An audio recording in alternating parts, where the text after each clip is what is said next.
Hi there, Sanbonani Molweni. Welcome to Fix Channel. If you're here, please subscribe before the end of the video. If returning, thank you for love and support. I appreciate you. Uthando Nes'thembu, season season 6. Aphumile ama-episode ngicabanga episode 5 manje.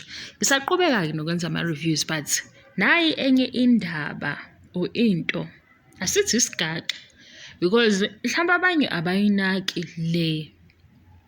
Nami yinto futhi engithi umbono wami ungizosisa kuleyo ndawo, umbono wami engibona futhi ukuthi lo mbono wami engiwubonayo yinto ebasebenzelayo la kwishow noma ingaqamile, ngoba phela ngithi siyabantu asiboni ngokufana.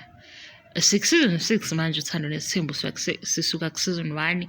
Kunezinto eziningi ezenzakalayo kwishow, kunama-reviews enziwa abantu abahlukahlukene, abanye abekho la e-South Africa, so imibono mningi kakhulu. Le show ingumndeni oveza isithembu. Mina-ke ngifuna ukukuvezela leli side elicashile mawukuthi mhlambe awuliboni, okungenzeka ukuthi awuliboni, ngoMangwabe noMayeni nobaba Mseleku.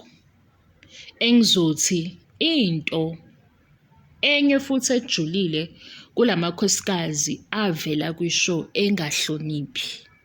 Ningizwisise kahle, angithi bavela kwishow kukhona ezinye izinto abazenzayo mase bethi abantu abahloniphi, ngibala uMangwabe noMayeni. Kule bhizinisi masizoyithatha ngebhizinisi indaba yeshow, balimisile ibhizinisi uMangwabe noMayeni. Ngizokunika izathu, mhlampe angeke ngisho ukuthi ziwu-5 because ngenzeka zidlule ku-5. uMayeni noMangwabe kuThando Nes'thembu, okuyishow manje, ishow evela kuMzansi Magic iphinde ivele naku-103.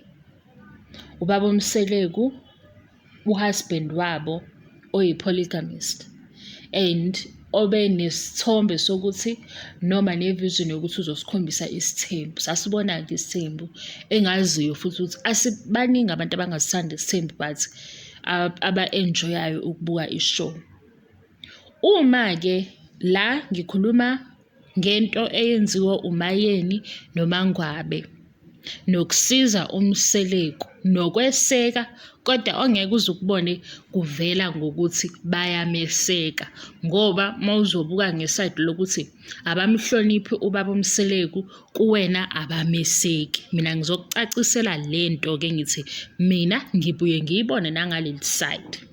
Angithi ubaba uMseleku mayevela ngesithembu ku-TV, vele sizoba nemibono eminingi, vele-ke isithembu asisithandi because sinazo izinto esizizwa abantu beyikhuluma ngesithembu, siyasaba nje-ke vele-ke. So izoba khona into kumuntu obuka ishow ethi lo baba lo ufaka ingcindezi kumakhosikazi. La makhosikazi mhlampe aphila impilo ekanje, kodwa makuvela amakhosikazi ebemabili abathi bona imizwa yethu inje and ilokhu esikufunayo thina. Mawucabanga-ke lowo muntu ofike ethi ubaba Mseleku uyabacindezela, uphuma nempendulo ethini mayezobona uMangwabe ezikhulumela? Uthi eqeda ukubuka ishow lowo muntu aphume nomqondo ukuthi hhayi, shuthi konke okwenzakalayo bayaku-understand-a, ngoba uMangwabe number 4 uyazikhulumela, imizwa yakhe akayifihlile. Nomunye ozofika ethi hayi, lo baba lo ayivalwe ishow yakhe because lento ayenzayo i-wrong kakhulu, asiyazi into eyenzeka kula makhosikazi, mhlampe lo makhosikazi nje aboshiwe or into efana naleyo. Afike uMayeni ethi okwami kuhamba la nala nala kugcine la.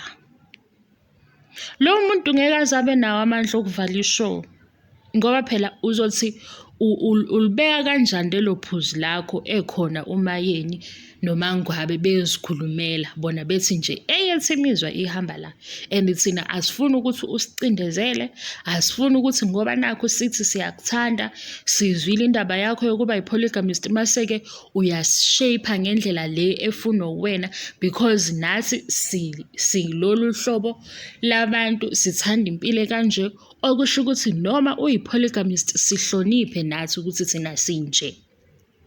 Uyayibona leyo nto? Angithi sina masihlangana mhlawumbe sebe yi-group sithi hey ngeke phela lo baba lo uza nengcindezi, lamakhosikazi asiboni kahle, ayike iphenywe into yakhe. Sizoyiphenya sithini mayethi uMangwabe yena uyazikhulumela? Sizoyiphenya sithini mayethi uMangwabe yena uyakwazi ukuyicabangela? Ngoba phela mayesethi uMangwabe uyakwazi ukuyicabangela, sizothi-ke thina ayi nenye shuthi i-choice yakhe. Size ngapha kuMayeni naye futhi aphinde athi mina ngiyazicabangela nguMayeni and ezami izinto ngizithanda zihambe kanje, ezikhulumela. Kade lokho sikuthathe kwishow singakalandeli izinto ezenzeka ngaphandle kweshow.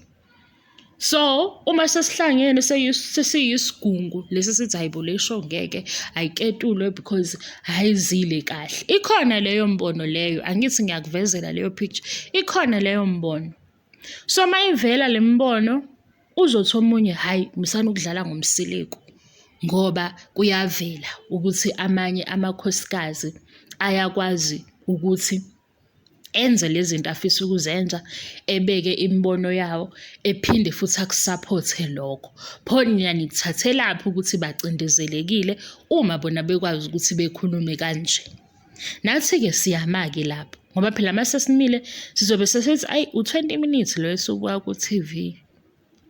Uma sesimlandela ngapha ku-social media nangu ebasapotha bonke, nakhu uyavela kuyona yonke imicimbi eyenziwa amakhosikazi ngokuhlukahlukana nezinto abazi-achieve-ayo ngaphandle kweshow, okusho ukuthi le ngcindezi esiyibonayo shuthi ivela kwi-TV show kuphela. Angithi uyayibona?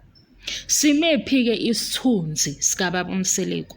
Sime ngokuthi eyi-polygamist uyazama ukubhalansisa, uyazama ukuba umyeni osupportive. Silibona kanjani kulelo side? Silibona ngokuthi ukhona unkosikazi okwazi ukuthi ayikhulumele ethi mina yilokhu okwami, futhi ngizwise ngilalele because mina nginje. Hayi ukuthi uzothatha athi bonke sebewukhala ofanayo, bonke sebe u-A mangizama ukukunikeza isibonelo, ngoba lokho kuvelaphi ukuthi bonke abawukhala ofanayo. Yilento eshow abantu engasoze ngayi-understanda mina, nginixoxele lento yokuthi manizochaza ukuba strong kuhambe ne-pain nokucindezeleka ngento engafanele ukuthi ngabe injalo. Umbono wami nalowo, umbono wami, angisho ukuthi ngithini, ngisho ukuthi nje leyo ukuthi umuntu wesifazane u-strong ngoba kuzobeka izinto angafanele nokuthi adlule kuzona. Kodwa lezi zinto ngoba usedlule kuzo siyithathe mase sithi-ke nangu umuntu wesifazane o-strong. Ngeke ngisale ngingazi ukuthi ngithini. Kodwa-ke bengizoveza ukuthi into enkulu enye abayenzayo la makhosikazi angahloniphi ngokwembono yethu nokubuka ishow, ngoba baba nokuphikisana nobaba Mseleku, kuyaye kumbeke kwisayidi lokuthi uyi-polygamist kodwa akabacindezeli ngoba basakwazi ukuyikhulumela, ngoba lokhu abakushoyo indlela abacabanga ngayo, indlela abazizwa ngayo. Mase sithatha ngokuthi-ke ngoba bakulolu hlobo lomshado, okusho ukuthi i-choice yabo, mhla bephuma futhi kuyoba i-choice yabo. So mabemile bona naleli bhizinisi lokuthi si-against unumber 5 ngezizathu ezithini, hayi siyesithi nabo bayazikhulumela-ke, okusho ukuthi ayikho-ke inkinga engakanani, okusho ukuthi ayikho into ekufanele ukuthi siyiphenye kakhulu. Kanti manje uma bezovele bebe umbala owodwa, yila esizothi khona kanti ubaba Mseleku uwenzani amakhosikazi, ngoba ayikwazi ukuthi ingenzeka into efana nalokho. Siyazi ukuthi abaphuma ekhaya elilodwa bazohluka ngezinto eziningi, kodwa masikwazi ukuthi hayibo uMangwabe yeyi engathi nje hey uMangwabe yona leyo nto ke leyo iyamsiza kulawa amanye ama-group angathi mayehlala phansi ethi asiyivale le show ngoba siyifuni into eyenziwe ubaba uMseleku. Kanti manje mase sithi nangu nje uMayeni noMangwabe bayakhuluma labayana, bayasho ukuthi abafuni, and uyabona ukuthi bayakwazi ukufaka ubaba uMseleku enkantolo yabo, hhayi le nkantolo yamacala. Bayakwazi ukuthi befake ubaba uMseleku ekhoneni bethi yeyi silalele ukuthi sithini. Siyambona futhi ukuthi nawe uyathoba ngoba uyajuluka. Lokho-ke kwenza ukuthi ingcindezi hlampe ikwishow kuphela, ayikho ngaphandle shuthi ubaba owaziyo ukulalela ukuthi amakhosikazi akhe athini. Angithi sibuka leli side elibi, sikwazi ukuthi silibuke ukuthi leli side elibi lisiza kuphi ngokuthi libe libi. Ngoba le yokuthi abahloniphi komunye umuntu ifika ngokuthi bayakwazi ukuzikhulumela. Manje ngoba siyakwazi ukubezwa bezikhulumela, okusho ukuthi uyabavumela ukuthi abakhulume. Kanti manje ukube siyabona ukuthi hayibo ngeke phela ukuthi bonke bengavuma into eyodwa, yilabo esesizophengisisa ukuthi kanti hhayi ngeke phela, kanti isithembu lesi size kanjani. Angivale-ke le video ongenzeka ukuthi awuyizwa, uma ungayizwa nomunye ozoyizwa uzoyizwa. Ihamba kanjalo because lento engiyichazayo ngiyayizwa nje ukuthi angazi ukuthi isiphi isithombe engakubekela sona esisobala. Mhlawumbe ngithi sebenzisa igama lokuhlukumezeka. Umuntu esizothi thina akaphathekile kahle, lo muntu esingeke simazi ukuthi umephi. Umuntu othi etshelwa into mhlampe uthola ukuthi uyavuma konke, noma uyathula, noma umuntu osatshesiwe. Kodwa umuntu uthi uma usubeka imibono naye akhulume, mase uyabona ukuthi okwakho ukucabanga kuhambe kugcine la, angeke sisho ukuthi kunengcindezi kulowo muntu ngoba likhona ilungelo lokuthi ukhulume lokho ofuna ukuthi ukukhulume sikuzwe. Uma-ke esekhuluma ezwakala, siyaye-ke sithi-ke okusho ukuthi lo baba nalesithembu sakhe uyazama ukubhalansisa. Neshow ngalolo hlobo iyaqhubeka ngoba umsindo uba khona phela. Uma wukuthi phela manje sebezothi hey, yebo baba akube njalo, yebo baba kulungile lokho, baba asikwenze lokho, yila sothi hayibo ngeke kanti banikezweni, uyabo.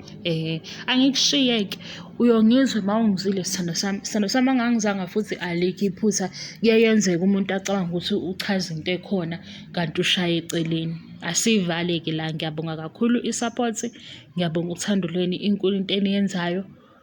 Ngiyabonga, angiqedi, bye.